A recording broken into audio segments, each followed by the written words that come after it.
Hello everyone. The title of our topic for today is the classes of lexical verbs.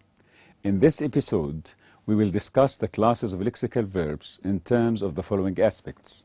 Number 1, complementation. Number 2, constituency. Number 3, freedom of occurrence. Before we start, it is necessary to remind you of the definition of lexical verbs. So what is a lexical verb? A lexical verb is a main or a content verb. It is a verb which has meaning in itself. For example, walk, eat, and read are lexical verbs. Besides, a lexical verb is a phrase which consists of at least a lexical verb which can be preceded by one or more than one auxiliary. The lexical verb is always the final constituent in a verb phrase.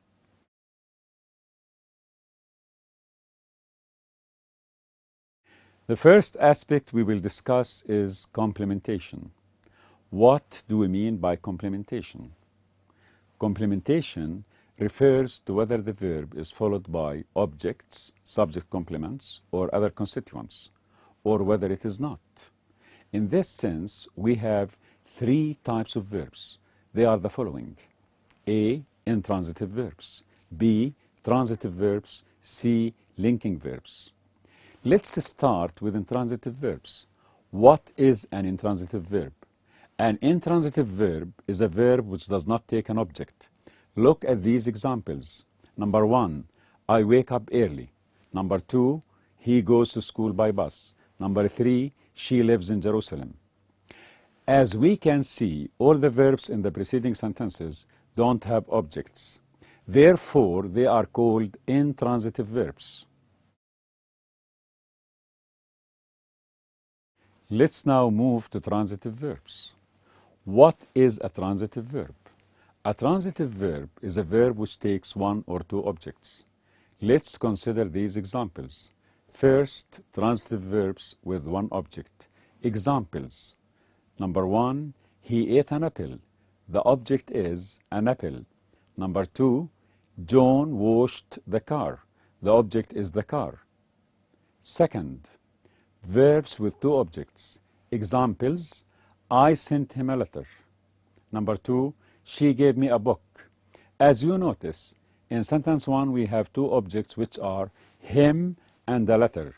And in sentence 2 we also have two objects which are me and the book.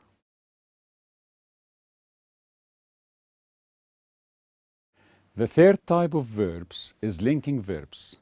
What is a linking verb? A linking verb is a verb which is usually followed by a subject, complement, or an adverbial. Examples of linking verbs which are followed by subject complements. Number 1, he is a teacher. Number 2, they are students. Number 3, she looks happy. Number 4, Jane gets angry. Let's analyze the first sentence. Number 1, he is a teacher. The linking verb is followed by a teacher, which is a subject complement. The same applies to the other three sentences. All verbs in those sentences are followed by subject complements.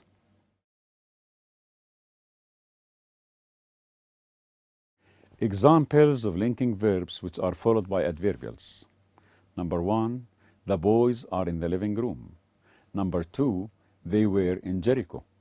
As we can see, in the first sentence, the linking verb are is followed by the adverbial in the living room. And in the second sentence, the linking verb were is followed by the adverbial in Jericho.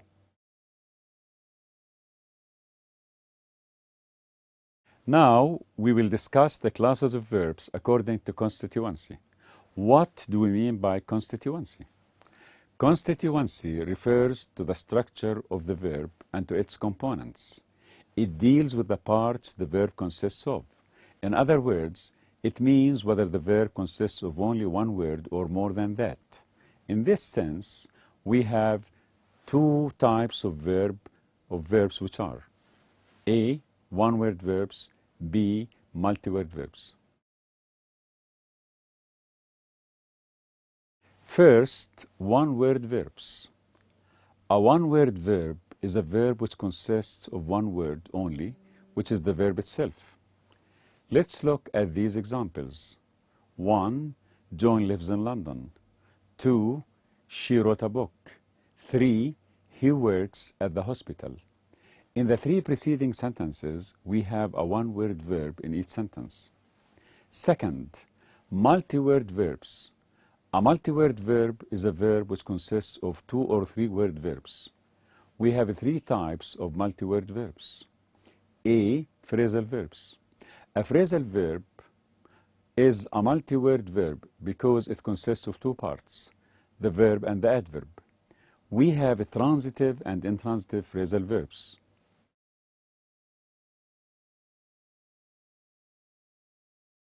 The first one is the transitive phrasal verbs. Let's take these examples. Number 1, he ran up the flag. Number 2, he took his coat off. As we can see, in sentence 1, the phrasal verb is made up of 2 parts, which are ran the verb and up the adverb. Besides, the phrasal verb is a transitive because it takes an object, which is the flag.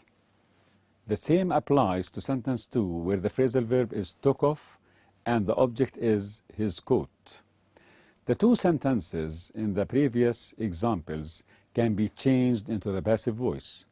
Thus, the first sentence becomes, the flag was run up, and the second sentence becomes, his coat was taken off.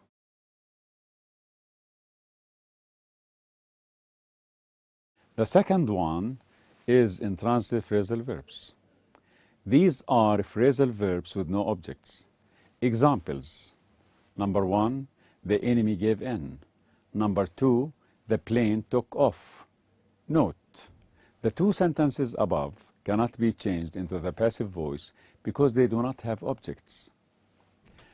The second type of multi-word verbs is prepositional verbs. A prepositional verb also consists of 2 parts, which are the verb itself and the preposition. Prepositional verbs are usually transitive. Examples. Number 1, I will call on you next week. Number 2, she looks after her parents. Number 3, she takes after her mother. Number 4, I am looking for my watch. If we look at the first sentence, the prepositional verb consists of 2 parts, which are the verb call and the preposition on. Besides, the verb is a transitive because it takes the object you.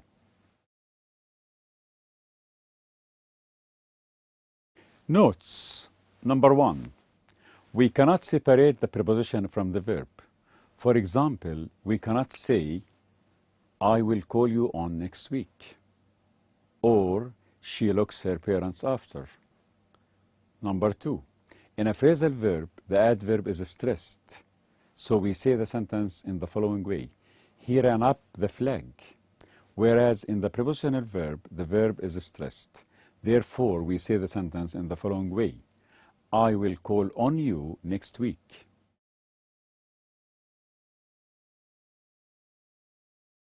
The third type of multi-word verbs is phrasal prepositional verbs. A phrasal prepositional verb is a combination of a verb, an adverb, and a preposition. Look at these examples. 1, I cannot put up with this noise. 2, he did away with his assistant. 3, they got away with the stolen money.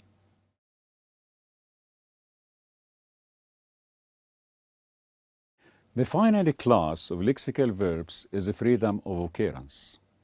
Freedom of occurrence refers to the grammatical aspects the verb can take. Specifically, it deals with the issue of whether the verb can be used in the progressive aspect or not. In this sense, we have 2 types of verbs, which are 1, dynamic verbs, and 2, stative verbs. 1, dynamic verbs. Dynamic verbs are used in the progressive form.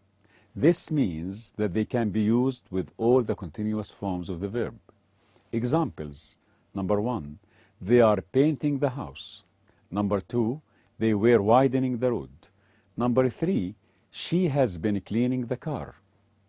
Note, a dynamic verb expresses an action, an activity, or a process.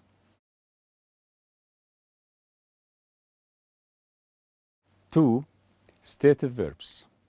They are verbs which cannot normally occur in the progressive form. Examples. Number 1, John resembles his father. Number 2, this car costs a lot of money. Number 3, this book belongs to me. There are some important differences between stative and dynamic verbs. They are the following. A. Stative verbs do not occur in imperative sentences. We cannot say, resemble your father. And we cannot say, hate people. We cannot also say, prefer tea to coffee. B. Stative verbs do not co-occur with manner adverbs, whereas dynamic verbs do. Examples. Number 1, I studied the lesson carefully, whereas it's wrong to say, I believe you carefully. Dynamic verbs occur in causative constructions, whereas stative verbs do not. Examples. Number 1, I persuaded Bill to visit his father, but it's wrong to say, I persuaded Bill to resemble his father. D. Dynamic verbs co-occur with the for sake of construction, whereas stative verbs do not. Examples. Number 1, I studied medicine for my father's sake, but it's wrong to say, I know French for my father's sake.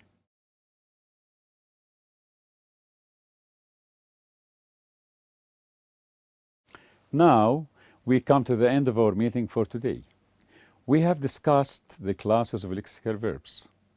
Thank you very much for attending this meeting. I hope that you have found the topics we dealt with interesting, exciting, and useful. I look forward to seeing you in the next meeting. Goodbye.